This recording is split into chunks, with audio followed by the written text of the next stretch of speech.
Hola, en este vídeo vamos a ver los componentes básicos con los que vamos a estar trabajando en esta parte de electrónica y de robótica. Vamos a ir uno por uno. El primero va a ser un motor. ¿Qué es un motor? Pues es un dispositivo que convierte la energía eléctrica que recibe en un movimiento circular. ¿Vale?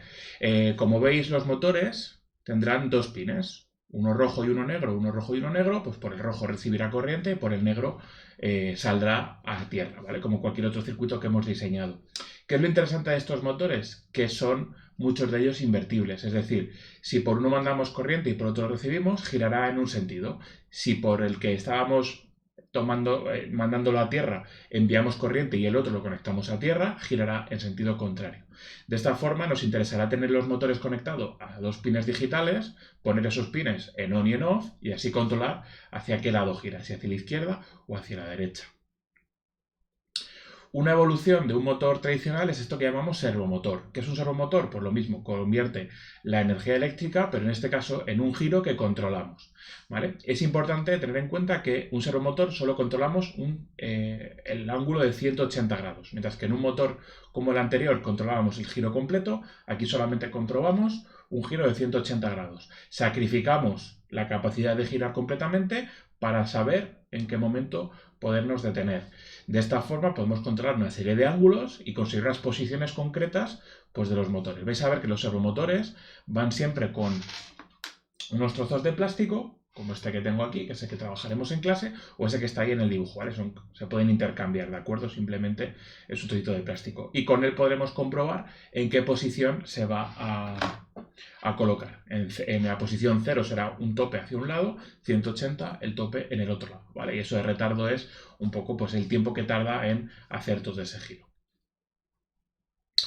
Otro sensor importante que vamos a trabajar va a ser el de ultrasonidos, ¿vale? Si los otros motores eran actuadores, convertir la energía eléctrica en movimiento, esto hace un poco lo contrario, utiliza la energía eléctrica, pero para detectar cosas en su entorno.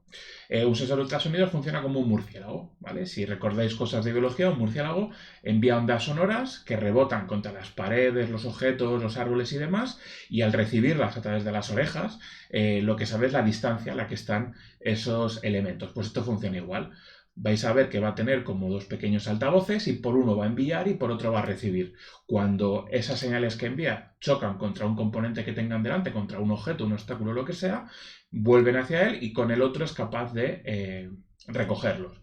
Si tuviéramos que programar esto, pues os podéis imaginar que habría que hacer un montón de fórmulas matemáticas de la distancia, el tiempo, la cantidad de información que nos llega respecto a la que hemos mandado. Hay que hacer un montón de cálculos. Lo bueno que tenemos con Arduino Blocks es que tenemos específicamente un bloque en el que decimos a qué patilla hemos conectado tanto el trigger como el eco, que van a ser las dos patillas fundamentales, la que envía y la que recibe. Y ya solamente con eso automáticamente nos hace ese cálculo en centímetros desde el dispositivo. Fijaros también que este va a ser uno de los componentes que más patillas va a tener. ¿Vale? Va a tener 4 patillas, hay algunos que tienen 3, pero generalmente van a tener 4. Y si os fijáis hay dos, uno es VCC y otro es GND. VCC irá conectado a la toma de corriente y GND siempre irá conectado a tierra. ¿Vale? Y los otros serán los que controlen esos dos dispositivos. Es un dispositivo bastante complejo, aunque vais a ver que luego el funcionamiento con estos bloques es bastante simple. Y el último va a ser una resistencia LDR. ¿Vale? Esta resistencia, a diferencia de la resistencia normal, que ya hemos visto en otros ejemplos y ejercicios, lo que modifica el paso de corriente a través de él es la cantidad de luz que recibe. Por el material que está hecho, pues cuanta más luz recibe, menos corriente pasa por él. De esa forma, pues hay que construir un pequeño circuito para poderlo calcular. Si os fijáis aquí, ¿vale? Aquí tenéis en cuenta que los colores están al revés. La corriente llegaría por esta patilla de aquí, entraría nuestro sensor LDR, continuaría por aquí, pasaría por una resistencia que está pensada para que no se queme el dispositivo, ¿vale? Para que esto no coja todo, sino que se reparta un poco la carga entre las dos, y por aquí iría a tierra. ¿Dónde tenemos que medir? Pues en este punto medio.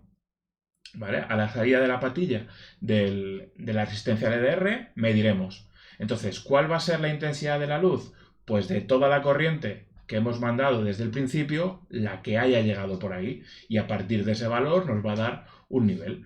Fijaros también que esto, a diferencia de otros que hemos conectado siempre a pines digitales, lo conectaremos a un pin analógico. ¿Por qué? Porque nos va a devolver pues una cantidad. No nos va a devolver o 0 o 5, nos va a devolver a lo mejor 3,3, nos va a devolver 2,1 y esa transformación de esos datos que ya no son binarios, ya no es 0 y 5, necesitamos que sea a través de un pin analógico, que nos va a devolver un valor entre 0 y 1023, ¿de acuerdo? Entonces, con esto podemos controlar, pues eso, saber cuánta luz recibe nuestro sistema y ya, pues, decidir qué hacemos con ellos, si encendemos las luces de una casa o activamos una alarma, etc. Y nada más, estos son los componentes principales que vamos a trabajar este curso y nos vemos en el siguiente vídeo.